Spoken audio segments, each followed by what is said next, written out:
사도행전 다음 주에 이제 마지막 설교 한 번을 남겨두고 있습니다. 28장 마지막까지 왔는데 지금 장면은 역사에서 굉장히 가슴 설레는 장면입니다. 사도 바울이 로마에 들어가서 이제 그 옥중에서 사역을 한 일들을 소개하고 있는데 아주 자세하게 설명지는 않고 분량이 그렇게 많지가 않습니다. 오늘 비로소 로마에서 감옥에서 이제 바울이 행한 일에 대하여 이렇게 말씀하고 있는데, 말씀을 묵상하다가 디모데 후서 4장에 있는 말씀이 생각이 났습니다. 바울 하면 그가 사랑하는 디모데에게 옥중 서신으로 보낸 디모데 후서에서 내가 선한 싸움을 싸우고 나의 달려갈 길을 마치고 믿음을 지켰다. 그래서 이제 후로는 의의 면류관이 나를 위해서 예비됐다. 주 예수께서 내게 주실 터인데 나만이 아니라 주의 나타나심을 사모하는 모든 자에게 이 면류관을 주실 것이다. 이게 사도가 마지막에 고백하는 그 고백의 현장에 지금 우리 오늘 본문이 있습니다. 로마에서 바울은 이 내가 선한 싸움을 싸우고 믿음을 지켰다라는 것을 고백할 때에 그 안에는 그냥 이 복음을 전하는 예수님을 따라가는 이 길이 결코 쉬운 길이 아니었음을 우리에게 말해줍니다. 그 사도는 정말 많은 매임을 당했고 그리고 환경의 어려움들을 당했습니다. 도무지 정상적인 사람으로는 감당할 수 없는 그러한 여건들과 환경 속에서, 그리고 곳곳에서 부딪히는 불신앙, 그 것들을 넘어서야 했습니다. 오늘 바울이 로마에서 보여준 이 행적은 바로 우리에게 넘어서는 신앙의 모습을 말씀해 줍니다. 어떻게 무엇을 넘어서는가? 첫 번째는 소망으로 매임을 넘어섭니다. 바울은 지금 매여 있는 상태입니다.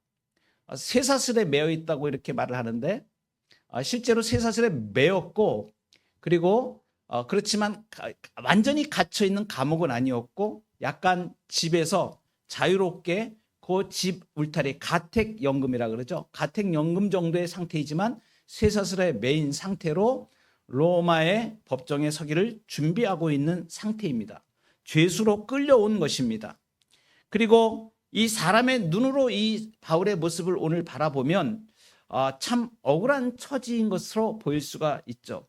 그런데 오늘 본문에 바울이 표현하는 이 표현을 보면 바울은 전혀 그런 느낌이 전혀 없습니다. 뭐 억울하거나 불평하는 것이 아닙니다. 오히려 유대인들을 다 초청을 해가지고 높은 사람들 유대인들을 초청을 해서 말을 합니다. 그 내용 중에 오늘 아주 중요하게 말하는 내용이 이것입니다. 20절에 보면 이러므로 너희를 보고 함께 이야기하려고 청하였으니 이스라엘의 소망으로 말미암아 내가 이 사슬에 매인 바 되었노라. 이 표현을 보면 내가 쇠사슬에 매인 것이 무슨 부끄러운 일이고 쫄리는 일이고 전혀 그런 느낌이 들지 않아요. 오히려 이 바울의 이 표현은 당당합니다. 무엇 때문에 이렇게 당당하게 표현을 할까요? 그것은 뭐냐면 확실하게 내가 지금 이렇게 매이고 고난을 받는 것이 무엇 때문인지를 명확히 알고 있기 때문에 그렇습니다. 이스라엘의 소망으로 말미암아 이렇게 표현합니다. 내가 이스라엘의 소망으로 말미암아 묶인 것이다, 매인 것이다, 이렇게 얘기하는 거예요. 그러니까 이스라엘의 매인 것이 무엇인가? 이 이스라엘의 소망인 것이 무엇인가? 이것입니다. 이스라엘 백성들에게는 오랫동안 기다려온 소망이 있었습니다. 그것이 무엇이냐면 하나님이 약속하신 구원자 메시아가 나타나셔서 궁극적인 구원, 모든 자유와 공의로운 나라를 일으켜 주신다는 소망이었습니다. 물론 이스라엘 백성들은 자기들의 소망을 따라서 그 메시아를 기다렸는데 사실은 그들이 기다린 메시아는 정치적인 메시아였죠. 로마의 압제에 있는 나라를 해방시켜서 자기들이 독립해가지고 그렇게 멋지게 살 수 있는 그런 나라, 정치적인 그런 소망을 많이 가지고 있었습니다. 그런데 바울은 그 이스라엘의 소망을 그 그 소망이 무엇인가, 그것이 어떻게 이루어졌는가, 이거를 갖다가 명확하게 선포한 것이죠. 바로 그 메시아가 예수 그리스도다. 당신들이 기다린 그 이스라엘의 소망이 바로 예수 그리스도십니다. 이 예수 그리스도께서 하나님께서 약속하신 모든 것을 우리에게 구원을 이루시기 위하여 오셨습니다. 그래서 선지자를 통해 약속하신 그 모든 하나님의 구원이 예수 그리스도로 이루어진 것입니다. 이것이 바울이 이스라엘 백성들에게 말한 것이죠. 그러면서 바울이 지금 얘기하는 게 뭐예요? 그러니까 내가 지금 매인 거 이거 부끄러운 일이 아닌 것이야 라고 지금 바울이 이야기합니다. 이것은 범죄 때문이 아닙니다. 이렇게 지금 항변하고 있는 것이에요. 범죄 때문에 지금 이 내가 로마에 이렇게 묶여온 게 아니고 바로 이스라엘의 소망 때문에 묶여왔다. 이것을 보면 우리가 이것을 알 수 있습니다. 믿음을 지키기 위해서 신자는 이 땅에서 매임을 당하기도 한다는 사실이에요. 바울이 지금 당한 이 매임은 복음 때문에 당한 것입니다. 그래서 바울은 억울하지 않았던 것이죠. 소망으로 해석을 하는 겁니다. 그래서 현실은 매임이지만 그 마음은 자유였습니다. 바울처럼 신자는 이 땅에서 예수님 때문에 매임을 당하는 일들이 있어요. 여러분, 실제로 우리는 주일날 지금 이렇게 나와서 예배를 드립니다. 여러분, 주일 예배를 드리기 위해서 이런 생각하시는 분들도 혹시 있으실 것입니다. 매 주일마다 예배를 드리기 위해서 내가 포기해야 될 것들이 있지 않습니까? 가족 모임이나 무슨 즐거운 약속이나 이것을 포기해야 될 때도 있습니다.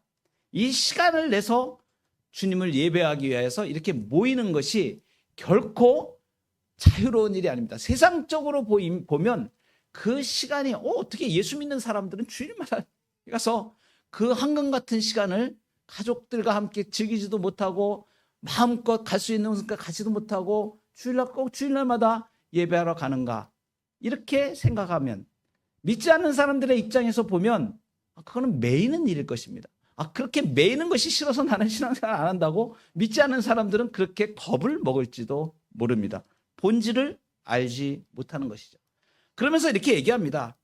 그러니까 믿는 사람들을 이해하지 못하고 답답하다고 얘기하기도 하죠. 여러분, 그런데 우리는 어떻게 생각합니까? 주일 예배, 주일날 이제 나와서 예배하는 것이 얼마나 복된 일인가를 경험한 그리스도의 백성들은 이 예배에 목숨을 거는 것이죠. 저도 젊었을 때요, 신앙이 좀 그렇게 많이 이렇게 믿음이 공고하지 못할 때에 주일날 어떨 때는 그냥 내 일도 좀 보고 필요한 일은 좀 보고 그러면서 하면 되지. 그런데 마음속에 자꾸 이게 걸리는 거예요. 주일날 안식일을 기약하여 거룩히 지키라, 십계명에 말씀하셨는데 그게 무슨 뜻이지? 그래서 제가 말씀에 깊이 곰곰이 하다 보니까 주일을 꼭 지켜야 되는 거구나. 그래서 여러분, 주일날 나오실 때 어떠세요? 충만하고 믿음이 충만하고 아주 온전한 마음으로 날마다 즐거운 마음으로 주일 예배 잘 오십니까? 아멘 하시는 분이 없으신 것 같아요. 여러분, 어떨 때는 참 억지로 나올 때도 있습니다. 특히나 집에서 부부싸움 했을 때. 저 같은 경우는 그런데 여러분 어떠실지 모르겠어요. 부부싸움하고 교회 나오려고 그러는데 교회 나올 마음 상태가 되질 않아요. 이 마음 상태로 막 그냥 무거워가지고 교회 가서 예배를 드리고 그런 마음이 나타나질 않아요. 그런데 그 순간에 그래도 하나님 앞에 나가야 돼. 그리고선 교회에 나왔습니다. 그러면서 앉아서 예배 전에 묵상하며 기도를 쫙 드리는데 집에서 싸웠던 그 아픈 마음이 싹 녹는 거예요. 주님이 그 마음을 만져주시는 거죠. 그래서 눈물이 어떨 때는 젊을 때 제가 직장 생활하면서 굉장히 어려운 일들을 많이 당할 때가 있었어요. 정말 교회 나가기 싫습니다. 주일날 전에 토요일까지 그 일로 몰두해가지고 다음 주 월요일날 내가 출근하면 어떻게 무엇을 해야 되고 어떤 조치들을 해야 되고 막 그냥 스트레스가 장난이 아닙니다. 그런데 그 상황에서 주일날이요? 어떨 때는 정말 너무 힘들어가지고 오늘은 진짜 등산이나 가서 밖에 나가서 좀 마음도 회전하고 좀 그러고 싶어요. 그런데요, 실제로 그렇게도 한번 해봤습니다. 주일날 예배 안 가고 다른 데로 가서 내가 좀 이렇게 편안하게 마음도 좀 선회하고 이러려고 좀 시도를 해봤죠. 그런데 여러분, 풀리기는커녕 계속해서 스트레스가 압박을 하는 겁니다. 떠나질 않는 거예요. 그런데 그렇게 어려웠던 젊은 시대 때 제가 그 힘듦을 무릅쓰고 예배 가운데로 나와서 어떻게 정말 예배 시간에 맞춰서 교회에 와가지고 예배당에 앉아서 기도를 딱 하는데 저도 모르게 기도가 나오는 거죠. 하나님, 지금 이 어려운 문제, 나의 삶의 이거 어려워. 정말 나 힘들어요.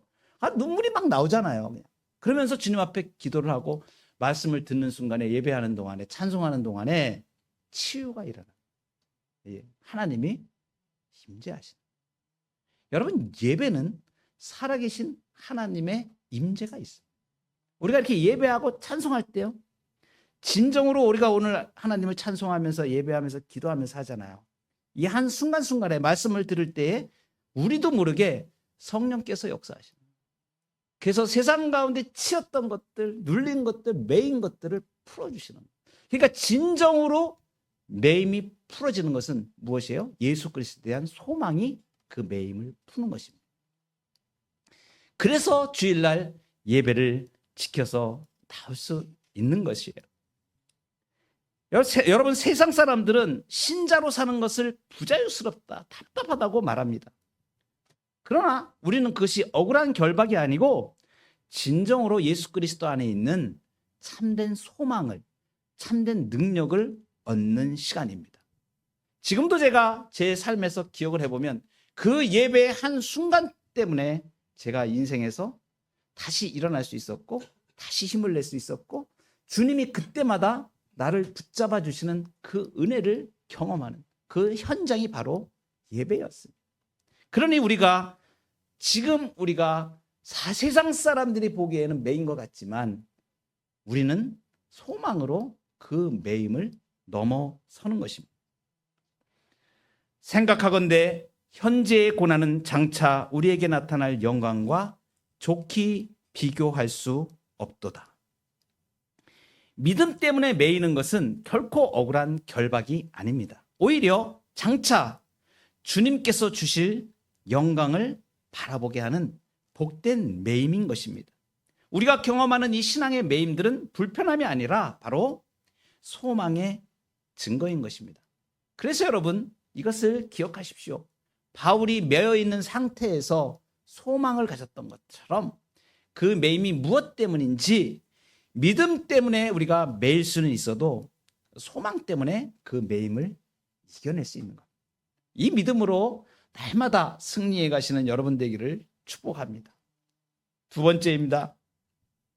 넘어서는 신앙의 두 번째는 열정으로 환경을 넘어서는 것입니다. 바울은 로마에 도착했을 때 자유로운 몸이 아니었죠.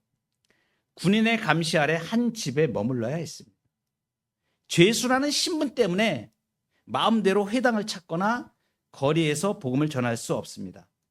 여러분, 이 상황만 보면, 이 환경적인 것만 보면 어떤 환경이에요? 아무것도 할 수 없는 환경처럼 보입니다. 그런데 오늘 놀라운 것은 17절에 이렇게 기록해 주고 있습니다. 사흘 후에 바울이 유대인 중 높은 사람들을 청하여, 이렇게. 그 로마에 도착한 지 사흘 만에 바울은 행동하기 시작한 거예요. 회당에도 갈 수도 없고 몸이 움직일 수도 없고 자유롭지도 못합니다. 세설에 모여 있고 가택 연금 상태입니다. 거기서 기도하면서 바울이 생각한 건, 내가 갈 수 없어? 그러면 오게 만들자. 그래서 그 유대인 중에 높은 사람들을 자기 집으로 초청한 것입니다. 당시에 이렇게 가택 연금 상태에 있을 때에는 사람들을 만나는 것은 허용이 됐습니다. 로마의 법에 의해서. 그러니까 지금 이 바울은 특별히 오늘 17절에 사흘 만에 이렇게 이야기하는 것은 굉장한 의미가 있어요. 뭐예요? 짧은 시간입니다. 지금까지 배를 타고 왔고 죄수로 끌려왔고 좀 시간을 갖고 생각하고 좀 몸도 회복하고 이런 마음도 하잖아요. 그런데 바울은 사흘 만에 그냥 3일 정도 됐을 때 그냥 바로 행동을 하기 시작하는 것이죠. 핑계하지도 않고 상황을 탓하지도 않았습니다. 오히려 자기가 처한 그 환경, 제약된 환경을 오히려 기회로 바꾸는 것입니다. 이 모습이 바로 열정으로 환경을 넘어서는 신앙입니다. 환경이 막을 수는 있어도 열정을 막을 수는 없습니다. 여러분, 우리의 삶에 어떻습니까? 직장 일 때문에, 가정의 형편 때문에, 건강 때문에 우리는 자주 이렇게 말합니다. 그냥 주저앉아서 이 상황에서는 할 수 없어.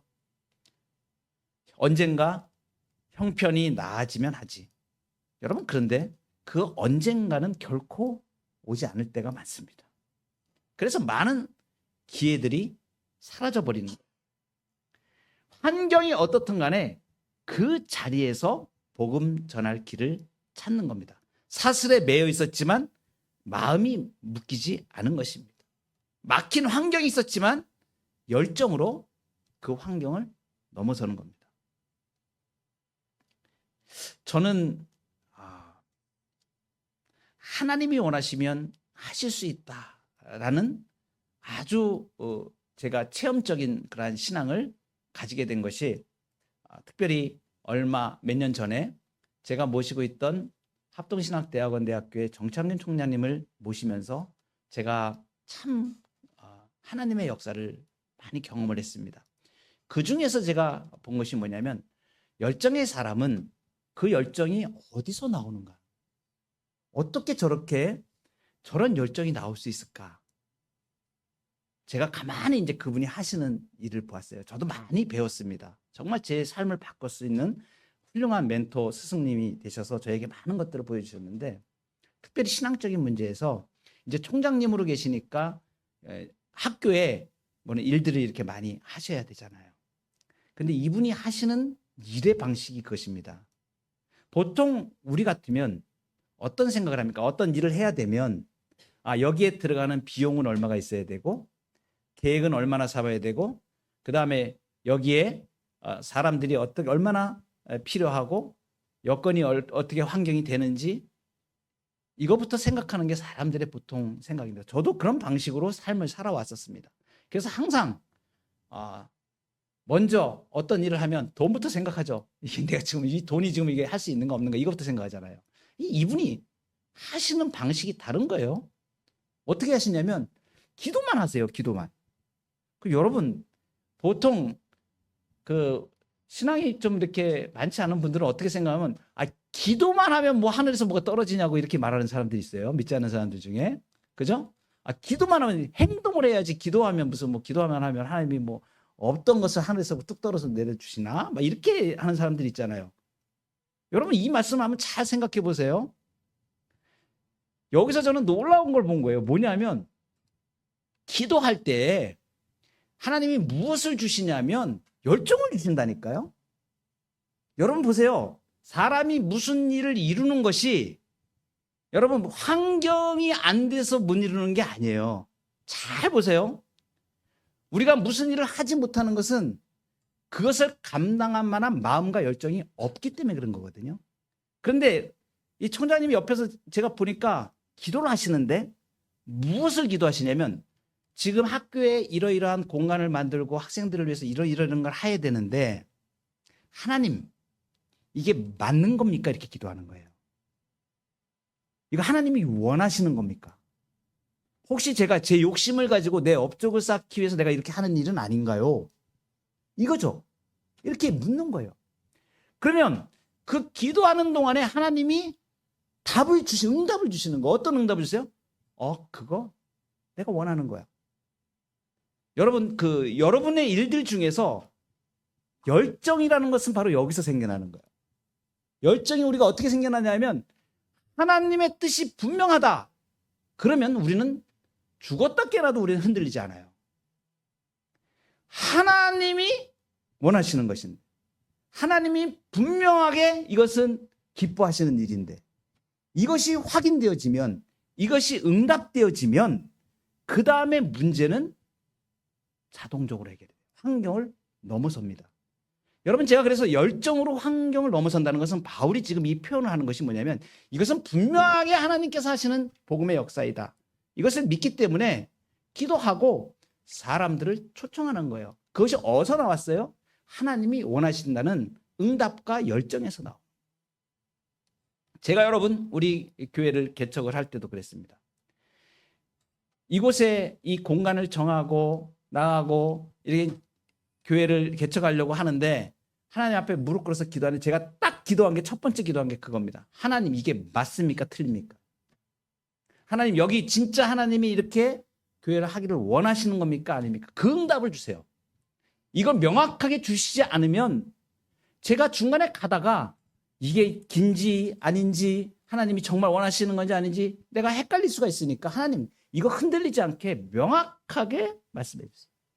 제가 우둔하니까 하나님 명확하게 해주셔야 됩니다. 그래서 기도하기 시작했어요. 기도하는데 하나님께서 응답을 하시는 거예요.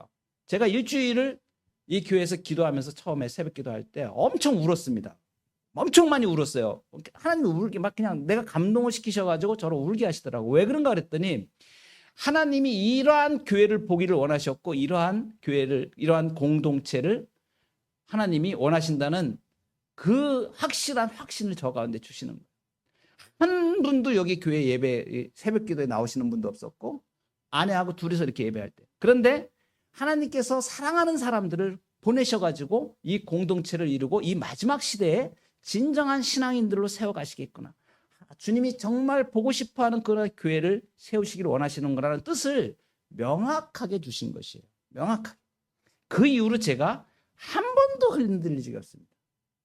그냥 하나님께서 그 일을 명확하게 저에게 응답을 주셨기 때문에 이거는 흔들릴 이유가 없는 거예요. 열정인 거예요. 그러니까 어떻게 해요? 그 다음부터는 환경은 문제가 되는 게 아니에요. 그냥 밀고 나가면 하나님이 하시는 거예요. 여러분, 이 놀라운 이 원리를 여러분의 것으로 만드세요. 열정으로 환경을 넘어서는 겁니다. 하나님의 뜻만 확인되면 돼요. 왜 그러냐면 그분은 전능하신 분이기 때문에 이분이 원하시면 반드시 이루십니다. 어떠한 수단과 방법을 통해서 다 이루셔요. 합동신학대학원에 그 일이 있을 때 돈이 몇 억이 들어가는, 그 당시에 제가 알기로 그 공간을 확보하고 연구실을 만들고 하는 그 일이 보통 자금이 많이 들어가는 일이 아닌 걸로 제가 알고 있었습니다. 그런데 총장님은 그 돈에 대해서 기도하는 걸 제가 못 봤어요. 하나님이 원하시느냐 원하시지 않느냐 이것만 가지고 씨름하시더라고요. 계속 기도하시더라고요. 그리고선 딱 확신이 들 때 뭐 교수님들 막 반대하고 뭐 조건 환경 말하고 막 이런 분들이 많이 있었겠죠. 왜 없었겠습니까? 그 환경은 문제가 되는 게 아니에요. 나중에 보니까 정말 하나님께서 거기에 필요한 자금과 이런 거를 막 공급하시는데 제가 옆에서 보면서, 야, 정말 하나님의 일은 놀랍구나. 우리가 상상할 수 없는 일들을 하나님이 하시는 거예요. 그러니까 하나님이 원하시는 일이니까 그냥 그 예산 뭐 이런 것들은 그냥 넘어서게 하나님이 교회들 통해서, 후원자 통해서 헌금하게 하시고, 사업가 통해서 막 그냥 몇천억 사업가도 막 이렇게 붙여주시고, 막 저는 아주 그냥 그 옆에서 보면서 진짜 깜짝깜짝 놀랐어요. 하나님은 정말 전능하신 분이시고 열정으로 환경을 넘어섭니다. 여러분의 삶이 넘어서는 신앙이 되시기 바랍니다. 열정으로 환경을 넘어서. 마지막입니다. 말씀으로 불신앙을 넘어섭니다. 여러분, 바울이 드디어 많은 사람들을 자기 집으로 불러 모았죠. 그리고 23절에 보면 이렇게 말씀하십니다. 그들이 날을 정하고 그가 유숙하는 집에 많이 오니 바울이 아침부터 저녁까지 강론하여 하나님의 나라를 증언하고 모세의 율법과 선지자의 말을 가지고 예수에 대하여 권하더라. 아침부터 저녁까지 말씀을 풀어서 증거했습니다. 바울의 무기는 다른 것이 아니었습니다. 지금 이 유대인들은 불신앙을 가득 가지고 있는 사람들이에요.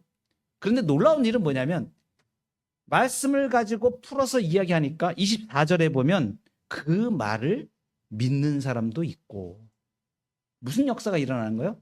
불신앙이 깨지기 시작하는 역사가 일어나는 거예요. 무엇의 역사입니까? 말씀의 역사입니다. 여러분, 하나님의 말씀은 어떤 말씀인가? 히브리서 4장 12절에 보면 하나님의 말씀은 살아있고 활력이 있어 좌우에 날선 어떤 것보다 예리하여 이렇게 말씀하십니다. 살아있다고 말씀하세요. 말씀이 살아있다는 말씀은 뭐냐면 지금 우리에게 역사하시는 것을 말해요. 우리의 마음을 울리고 상황마다 깨달음을 허락하셔서 길을 열어주시는 살아있는 말씀입니다. 지난번에 청년들과 제가 얘기하고 잠언 강해를 할 때 말씀을 드렸어요. 지난주 말씀입니다. 마태복음 6장 33절 제가 말씀드렸었죠. 너희는 먼저 그의 나라와 그의 의를 구하라. 그리하면 이 모든 것을 너희에게 더하시리라. 제 인생을 바꾼 말씀이라고 제가 소개해드렸습니다.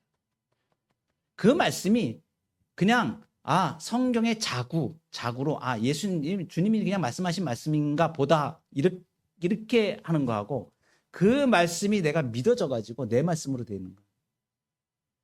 말씀이 살아있다는 것은 내 마음을 바꾸고 내 생각을 바꾸고 내 행동을 바꾸고 내 인생을 바꾸는 거예요. 운명을 바꾸는 겁니다. 그래서 하나님의 말씀은 살아있는 말씀. 마음을 꿰뚫고 내면을 우리의 마음과 생각과 동기와 의도를 다 바꾸시는 거예요. 그래서 여러분 하나님의 말씀은 살아있는 말씀입니다. 제가 요즘 수요비전 아카데미 우리 성경 공부를 하면서 그 어느 때보다 마음이 즐겁고 기쁩니다. 우리 한 청년이 변화하는 모습을 보면서 그렇습니다. 우리 교회에 3년 된 청년인데 말씀을 배우면서 이 말씀이 어떤 말씀인지를 이제는 이렇게 자신의 입으로 신앙 고백하면서 성경 공부에 임하는 모습을 보면서 살아계신 하나님의 말씀이에요. 이 청년의 마음속에 하나님의 말씀이 역사하시는구나. 살아계신 하나님이 이제 역사하시는구나.